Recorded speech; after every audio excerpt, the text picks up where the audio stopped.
I'm Leah Chang. Welcome to Backstage Pass with Leah Chang. In this episode, I'm highlighting The World According to Micki Grant, produced by Woodie King Jr.'s New Federal Theater, with performances from May 31st to June 29th at the WP Theater, located at 2162 Broadway at 76th Street.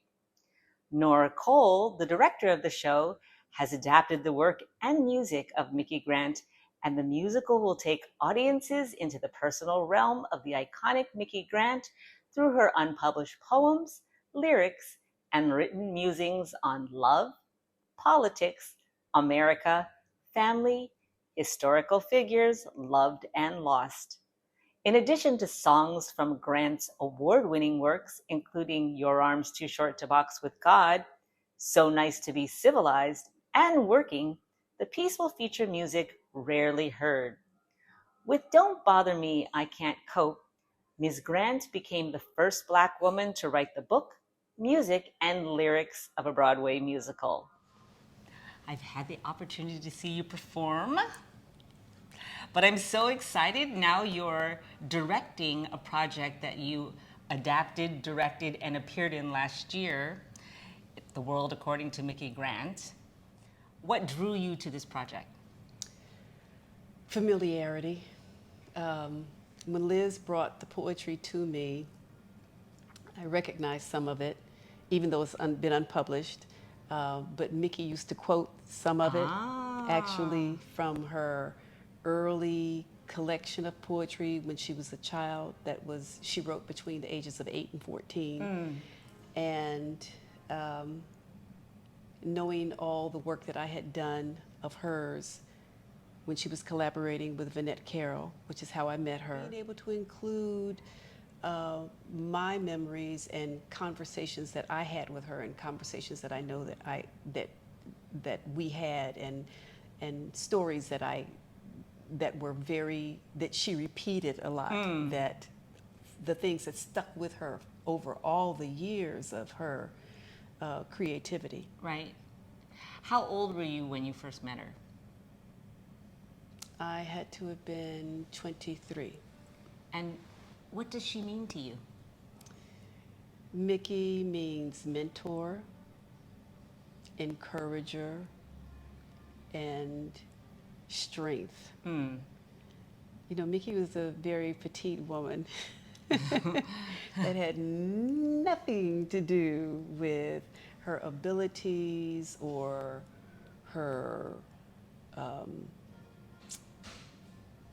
strength and her pursuit of whatever she wanted to do.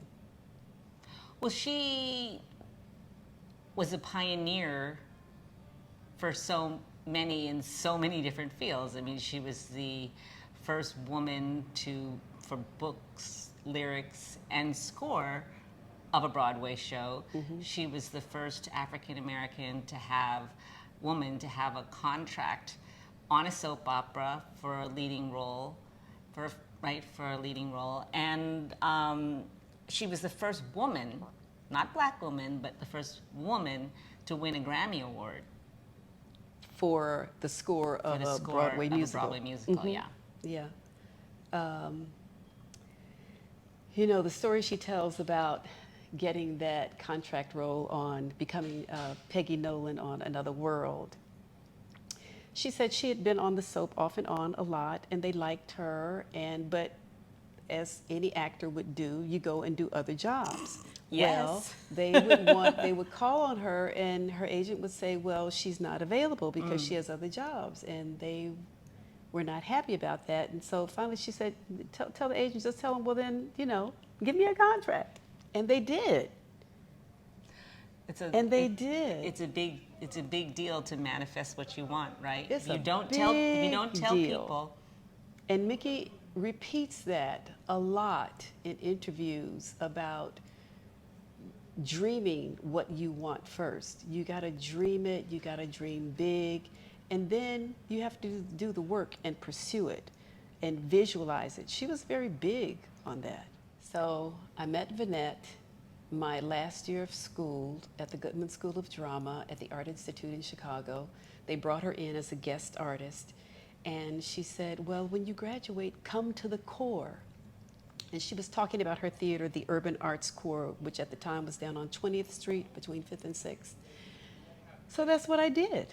I came to New York, and within 2 weeks, I was doing a show, rehearsing a show down at the Corps with Vinette, and it was a West Indian folk tale called The Ups and Downs of Theophilus Maitland, which Micki wrote the music to. And that was my introduction to Micki and New York and the Urban Arts Corps. And I always say that the group that I came in with, we were the last batch of Corps kids. Because there were generations before us that came through Vinette from Cope and even before Cope. Right. But Jeffrey Anderson Gunter and Reggie Vell Johnson and Marilyn Winbush, Julia Lima, Neville Richin. I think Faye Hauser was in that production. Beverly Weedman, Brenda Braxton. Yeah. So many heavy hitters. So many heavy hitters. And Micki talks about how, and it's true, even before I came, this was a little loft on a 3rd floor in Chelsea. And the space would just be electrifying, the way Vinette would put it together, and the music and the tiny space and the musicians and the dancers and actors, and we would rehearse and rehearse and rehearse and rehearse and rehearse and rehearse and rehearse until Vinette felt like she was ready to show it to the public, not a minute before, and then we would open and we would present. But that was how I met Micki, through Vinette. And actually, when I came to New York, Box was about to open also. Oh, okay. So that combination, they were still, heavy collaborating then. I think about 5 or 6 shows that I did with Vinette were collaborations with Micki. And I worked with Vinette for 15 years. Wow. Would you consider her someone that set you on your directing path? Yes. Yes. Vinette could make it look like a cast of thousands on stage. Okay. I always marveled at that. The way that she would stage things, she could make it look like these weren't huge casts, but big enough for the small space. But yes, she had that ability. I tell people I got my PhD from Vinette. I do. And what a way to get it, What right? a way to get it. Hands-on. I'm telling you, hands-on. Sometimes I used to think that Vinette should have a chessboard with little people so that she could do her staging and everything, because we rehearsed for hours and hours and hours, in workshop situations. So, but yeah, I learned a lot from Vinette, and that was my introduction to theater in New York City, and it just extended my education. How nice to have 2 little angels on your shoulders from the moment you came out of school. Yes. Right? Yeah. I don't think that, that situation doesn't even exist anymore in New York. No. But yeah, because I went on to work at Amos with Rosetta Lenoir, and the different companies, African American companies that existed then, and the opportunities to workshop, showcase. In school at the Goodman, the 2 mentors for me were women. Oh, okay. There was a Dr. Bella Itkin and Estelle Spector. Now, Dr. Bella was an instructor. Estelle was the dance, did the dance component. I'm not sure if it was Dr. McGall, the dean, or how that went, but I will tell you that they brought Vanette there because I think there were about 6 of us who were black. And that was the first time they had that many black students at one time. And I'm really excited for people to hear music from shows that never made it into Broadway or did not last very long on Broadway. There are no recordings of these songs, and those of us who were there when it happened, it will be familiar to them, and they will be so excited to have not heard this music for all these years, Right. And new to other people. When you're very close to people, familiarity can kind of take away, can kind of impair your vision. Sure. So with Micki, it's really amazing how prolific she was. Yes. And that she was also always pursuing as an actor. At one point, Micki and I actually, there was a period of years where I didn't see Micki, but then it turned out we belonged to the same church. So I saw her much more often, and at one point she was saying, nobody thinks of me as an actor, and she wanted to perform. Sure. We actually have a Micki Grant Performing Arts Ministry at our church. Okay. And we would do something during Black History Month, and Micki worked with us one year, and she was singing and trying to direct people to sing, don't fight because I can't cope, and she would do all the words in between, and that never left her. But when she was, I think the project that she ended up doing is at the time that I was speaking about, she ended up doing Having Our Say, the national tour of Having Our Say, and she got to go to South Africa with that. Oh, wow. Yeah, she was very proud of that. Okay. Very proud of that. So for her to be so prolific, and so prolific as early as she was, and throughout. So our musical director is Tom Spahn, and our choreographer is Lakai Worrell. The cast is April Armstrong, Matelyn Alicia, Patrice Bell. This is like a gift with a big red bow on it that Liz Van Dyke, the producing artistic director at New Federal, has given to me, and I deeply appreciate it, and I am going to make it everything that I can be, that I can. I'm so grateful and excited that she felt confident to put it in my hands. And have a nice little run. And have a nice little run. Welcome to this edition of Backstage Pass with Leah Chang. I'm so excited to be chatting with Alex Sanchez, who has been nominated for a Lucille Ortel Award and a Drama Desk Award for co-choreographing the Gardens Venetia with Graziella Danielle. And he's going to give me the whole 9 yards scoop.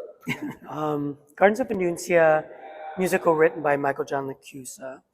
He wrote the book, he composed it, he did the lyrics, and originally wanted to do a musical about Grazi's life. And Grazi was opposed to the idea. She actually said, I don't want to live my life over again. And so she says, however, if you want to do a story about me, why don't you do a story about the 3 women who raised me? Okay. That was her mother, her aunt, and her grandmother. And it basically takes place from the age of 7 until she leaves Argentina at 17. In Buenos Aires during the Perón regime, which was a really tumultuous period in Argentina. And it's basically the lessons that she learned from the three women that raised her. Her aunt, she attributes her aunt to giving her art, poetry, imagination. She attributes her mother to giving her strength. Her mother basically took the job of wearing the pants in the family and earning a living for to support her aunt and her grandmother as well. And from her grandmother, she got her passion. Her grandmother was a very passionate person. And what was interesting is that they all three were gardeners. They loved the garden. And so that's where the gardens yeah, comes from. and interesting, when Grazia was young, she was really interested at all in gardening until she got older, and she bought a house out in New Hope, New Jersey. And she fell in love with her gardening, and all of a sudden it just became like this place of refuge and peace and tranquility for her. And I think it also helped connect with her, with these three women. How I got involved was, so it was scheduled to be at the Oak Globe right before the pandemic hit. And unfortunately, it got postponed because of the pandemic. But then when things started to open up, the Globe wanted to do it as their first production. And so Grazia called me about 4 months prior and told me about the show, was giving me the hard sell. And I was like, why are you telling me this? Because then finally she says, I would love for you to co-choreograph the show for me. I don't know if you'd be interested. I'm just like, duh, yes, of course. Of course, I would do anything for her. And that's how I got involved. So I came on board, and I started my collaboration with her on that. And what is your history with her? I have a long history with Grazia. I met her in 1993 when I was in the, actually 94 when I was in the original cast of Carousel at Lincoln Center. It was a big revival that was done. We needed because Sir Kenneth Millen, who did the choreography, had passed away the year prior before it came to New York. And so choreologist that they hired set the ballet and also the prologue. Director wanted to change Judas Bustin' Out, which is one of the numbers in the show, and asked if Grazia would help doctor it. And so she came in and she basically choreographed it and helped. But she was the associate director at the time at Lincoln Center. So that's how I met her, and I was just astonished that this Latina, me being Puerto Rican, I was just so enamored by her grace and her intelligence and talent. And I'm sure her elegance. Oh my God. Yes. And so, we just hit it off really quick, and we kept in touch. I would audition for her for stuff. And finally, she cast me in a project, Chita Rivera, The Dancer's Life, and with my wife, actually, Lainey and I both did it. And what was very interesting is our collaboration was joyous. It was so much fun. Opening night of The Dancer's Life, I was warming up backstage, and she came up to me. She was, greeting everyone and wishing them happy opening. And she looked at me straight in the eye, and she said, "You need to stop dancing and start choreographing." Oh. And so my immediate thought was, my God, I'm really dancing badly if she's telling me to choreograph. I didn't really understand why she would say that, but then she kind of saw my shock. I mean, I was absolutely shocked when she said that. And she explained, as to why she said that. And it did plant the seed, and it sort of allowed me to cultivate that. So that's our history. She was the one who really got me into choreography and directing. She's the one who pushed me into it. So this is your second Lortel Award nomination? Yeah, this is my second one. The first one I got was for Giant at the Public Theater, another Michael John LaChiusa show. Oh. That one was directed by Michael Greif. And I loved Giant. It was so brilliant. It was spectacular. So we were hoping that it would move. And to see it in that particular theater, that scale of a musical was extraordinary. Yeah, it was a really spectacular story and a spectacular production, for sure. Is this your first Drama Desk Award nomination? Yes, I have never been To a Drama Desk Award. I've never been nominated, so yes. What does it mean to you to be recognized for this particular show and in this collaboration? God, I think there's, I mean, it means the world to me to be recognized by the theater community and especially such a prestigious award as both the Lucille Lortel and Drama Desk. I think it just sort of makes me feel valid and in what I'm doing and makes me feel more a part of the community. And there's, I think, no greater validation of that and feeling of love than to be recognized for your work. Now, you're a veteran of 11 Broadway shows, as a performing artist, 10. Yeah. And the 11th was for Paradise Square. Yeah. What was it like for you to make the transition? In terms of becoming a choreographer, yeah, And a director. It took a while because I started late. I mean, when Grazie told me about this, most choreographers have already been choreographing shows by the time that Grazie told me this. And so I was a late bloomer. I started small. I mean, basically, I started putting myself in situations where I was teaching artists. And as part of that, I became a staff member of Oakland School for the Arts in California. And the director there, they would do a fall performance and a spring performance for their dance concert. So he asked me if I would choreograph, and he also had a dance company and asked me if I would choreograph for his dance company. So I took these little jobs, and started cultivating my voice as a choreographer. Then my wife and I decided to move back to New York because we missed it after a 3-year hiatus. And so we came back to New York, and I applied for what they call Dance Break, which was like a showcase for choreographers that they did for many years. And a lot of people like Casey Nicola, my wife, many choreographers, Andy Blankfield, I remember, did that. There were a lot of choreographers that came out of that program, Lauren Lataro. And actually Grazie was there to see the performance, and she was incredibly gracious with her, salutations, shall we say, and congratulations. But anyways, from that, I was able to get an agent, and then I was starting to be pushed. I met Michael Greif, and I started to get these gigs at the Public, Williamstown, and step by step, I took every job that was offered to me. I did a lot of regional work. I did a lot of great theaters. I worked for a lot of wonderful theaters. By the time I got to the Old Globe, there was this opportunity with Paradise Square that came up, and again, it was Grazie who recommended me for it, and I knew the producer. Would you kind of say that? She's your guardian angel? She is. She's my guardian angel. But also my wife is a mentor too. My wife is actually choreographing when I was still performing. She was the choreographer in the family, and at a very young age, she was choreographing. I was assisting her, and so between Grazie and Lainey, I had some really great mentorship and feedback.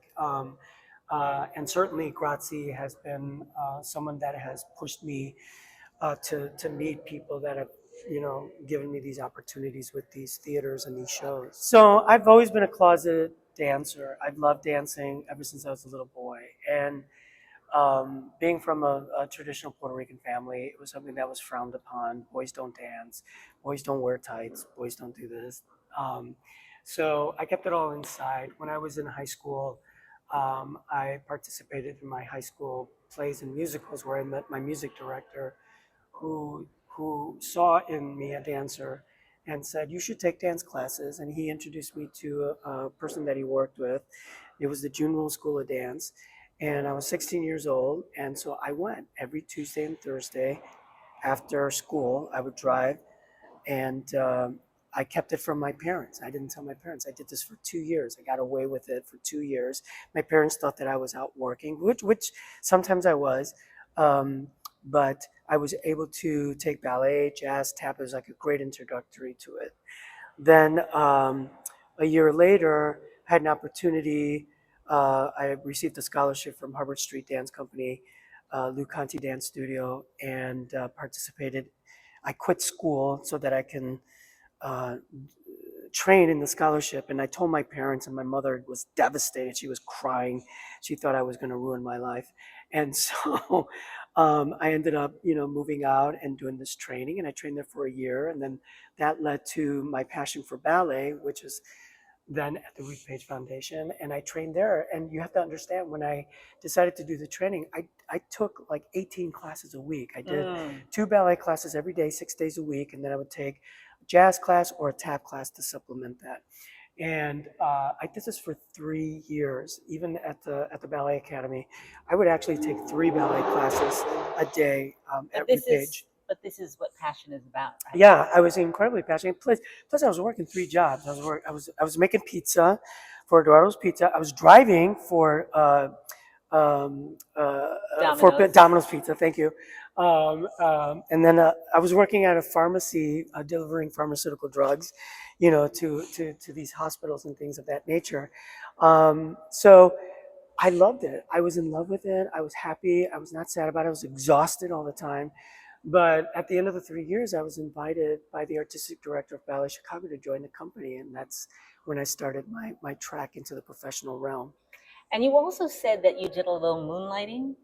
Yeah, well, when I was in Chicago, so I was dancing with Ballet Chicago, but we were only contracted 36 weeks out of the year. So I had to fulfill the other weeks with work. And I auditioned for shows. I did West Side Story at the Marriott Theater, Sweet Charity at Candlelight, and I worked at Drury Lane Oakbrook doing Music Man and MAME, and I started my sort of career as a musical theater artist, and was doing both. I was doing ballet when I was with the company, and then I was moonlighting in musicals. I have a email that I send out, an email blast of dancers that I've worked with. And every Wednesday, like from 11 to 1, I teach a 2-hour theater jazz class, and it's a pretty intense class. And it's, for dancers who really want to work hard, really want a class that is not performative. No, we don't film, we don't do anything. We grind it out like a class is supposed to be. We work hard on the technique. I do a lot of calisthenic work. I do a lot of core work. I do stretches. We dance. We do across the floor. We do a combination. And it's just a really nice place that's safe, where you can fall, where you could fail, where you could, not pick up the combination, but keep trying. It's just for you to cultivate and keep maintaining and working on your craft. So excellent. Well, thank you for joining me for this edition of Backstage Pass with Leah Chang, and good luck. Thank you so much. I appreciate it.